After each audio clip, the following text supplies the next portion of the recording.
This is going to make people uncomfortable. Single mothers won't like it. Some women will call me heartless. Some men will pretend they disagree to look good.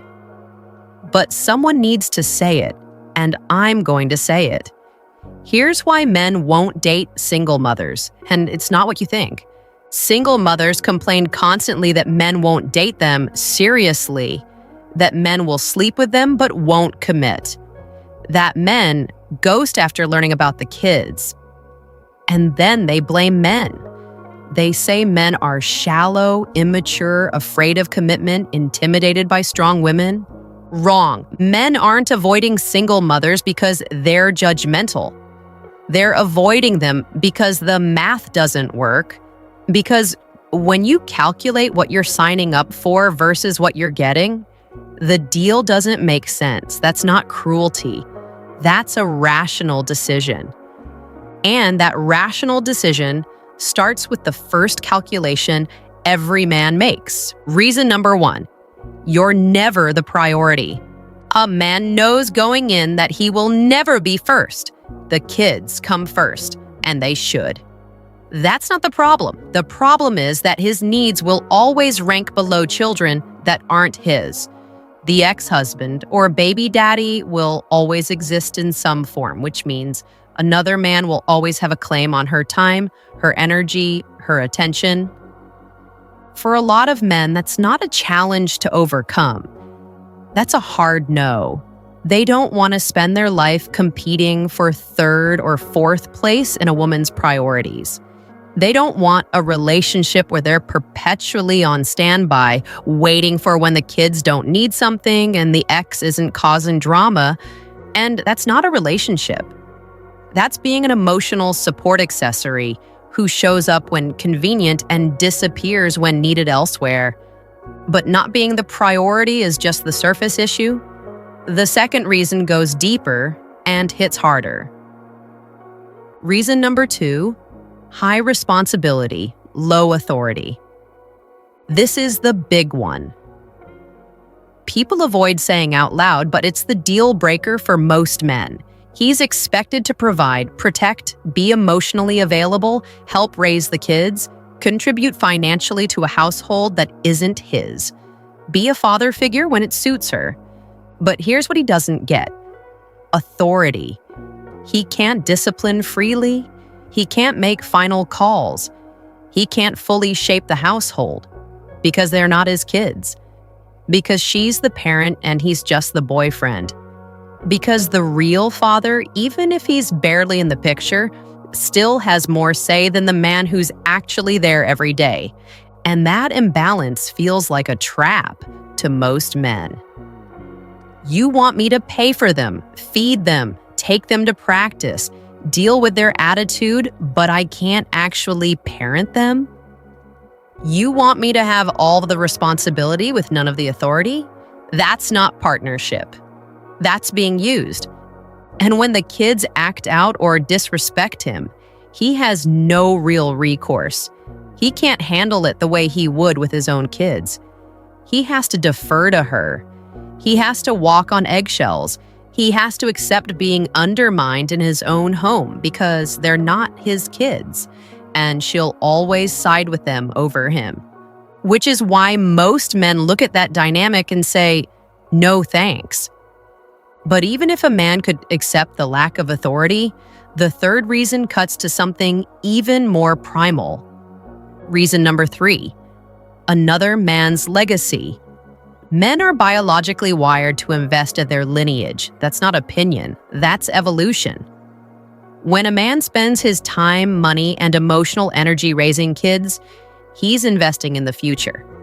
And when those kids are someone else's genetic legacy, that investment has no return. He's pouring resources into another man's children. He's building another man's family. He's sacrificing his prime years, his finances, his freedom to raise kids who will always see someone else as their real father. And there's no guarantee of appreciation. No guarantee they'll respect him. No guarantee they'll care about him when he's old. Some men can do that willingly. They're okay with it. But many don't want to, and that's not insecurity. That's instinct. That's a man recognizing that his resources are finite and he'd rather invest them in his own bloodline, not someone else's. Now, if you're watching this and realizing you've been thinking exactly these things but never heard anyone say them out loud, subscribe to this channel. Because I'm going to keep saying what everyone thinks but nobody admits. Hit that subscribe button and share this video with men who need to hear it. Beyond the biological calculation, there's a practical reality that makes the situation even worse. Reason number 4, drama risk is higher. Even when the ex is supposedly out of the picture, like he usually isn't. There can be custody battles, baby daddy drama, financial chaos, emotional baggage that shows up at inconvenient times, boundary issues where the ex still has keys, still shows up unannounced, still treats her like she's his property. And the man dating her gets dragged into all of it. He has to deal with the ex's phone calls, his anger, his manipulation, his attempts to sabotage the relationship because he doesn't want another man around his kids, even though he's barely around himself. Which is why men who value peace avoid situations with built-in conflict. Dating a single mother means inheriting someone else's unresolved chaos. That's not a relationship. That's a war zone where you didn't choose the enemy and you can't win. And even if the drama could be managed, the 5th issue makes day-to-day life difficult. Reason number 5, limited flexibility.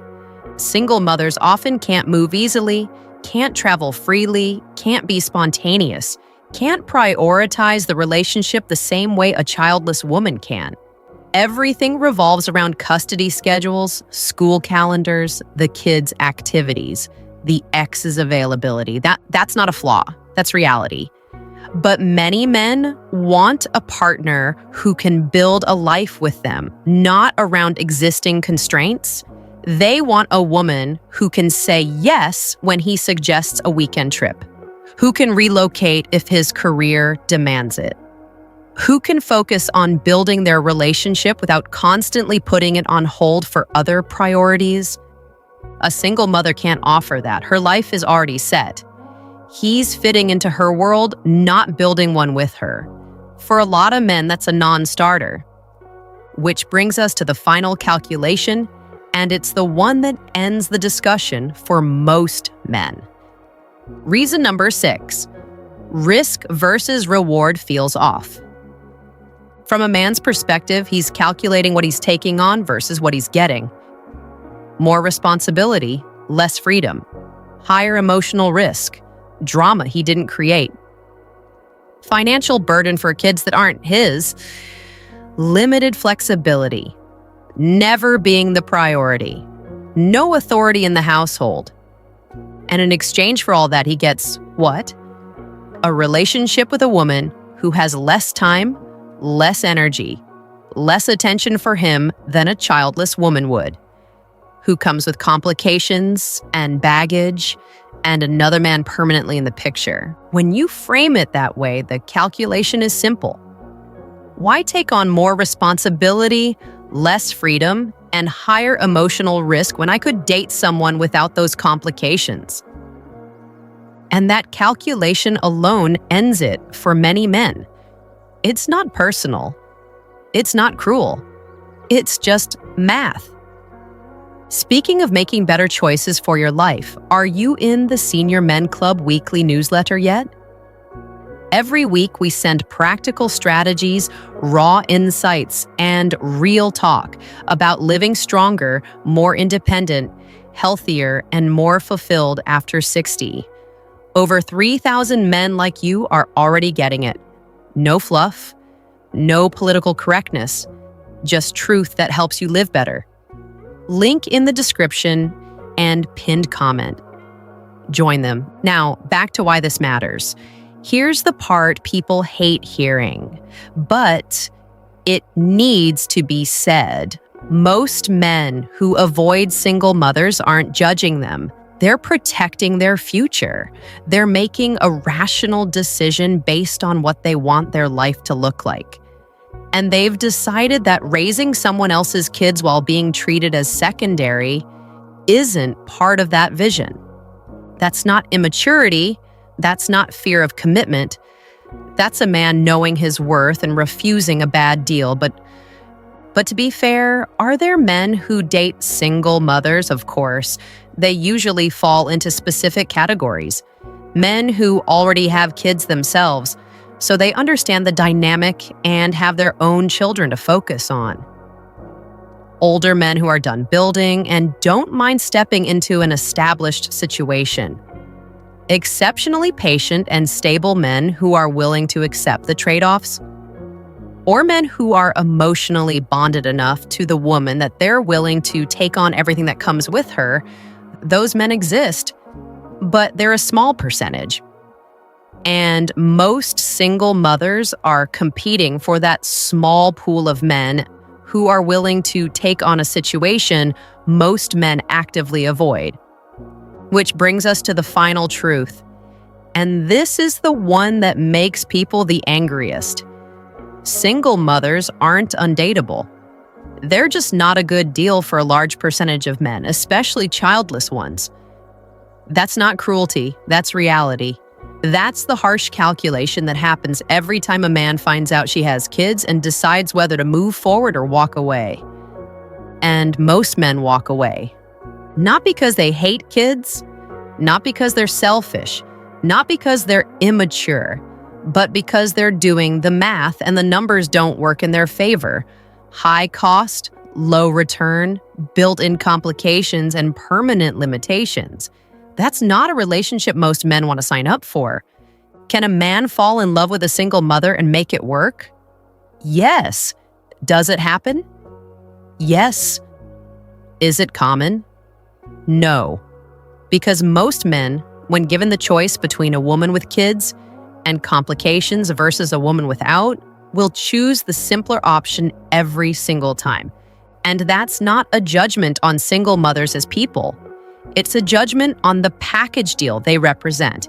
And men are allowed to look at that package and say, no thanks. So if you want more truth like this, subscribe to this channel, hit that subscribe button, and share this video with men who need to hear someone finally say what they've been thinking.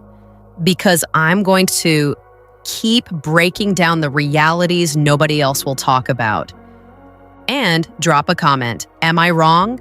Tell me why in the comments. I want to hear your experience. Have you dated single mothers? Avoided them? Tell me what I'm missing. I'm Avery Scott, and I'll see you on the next one.